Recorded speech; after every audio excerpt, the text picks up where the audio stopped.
And of course, Bing Gordon, another Kleiner partner, is already on the board of Zynga. He's a games veteran. Obviously, Jon Doerr, a very respected venture capitalist, but why would they want to add him to the board? Well, for those who don't follow this story closely, to be clear, Jon Doerr might be new to the Zynga board. He is not new to the Zynga story. Kleiner Perkins has been a major investor in this company from earlier on, and even when they announced their big investment a few years back, it was quotes from both Bing Gordon, who you referenced, and Jon Doerr in the press release. And behind the scenes, Bing Gordon had been more of the operational guy, spending more time at Zynga to help them find their foot.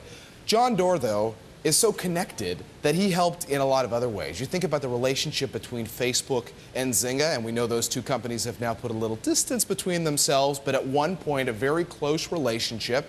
Jon Doerr, a guy who knew everybody on the Facebook side and on the Zynga side, and a lot of value there. So the question becomes not why he's joining the board, but why now? There is value to having a name like that on your board, so the world can be told that he's there. But for Mark Pincus, and there are some references to this in the press release, you get more door time. I mean, he's a busy guy, number one, and number two, you got to sign legal documents keeping what you discuss under wraps, and maybe there's some stuff he needs to talk about in more detail with Jon Doerr behind closed doors. Interesting. So what does this say about sort of the stage that Zynga is at, bringing in sort of the big guns like this? It's weird. I mean, you've got Mark Pincus using the word transition in this press release to describe what 2013 is going to be as a year for this company.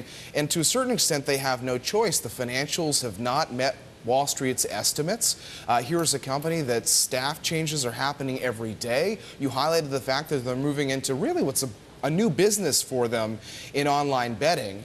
And so it starts to have a startup feel, which is tough if you're a public company with a startup feel, and maybe that's why Mark Pincus is paying himself $1 a year, because a lot of startups, of course, don't pay their founders any cash to start.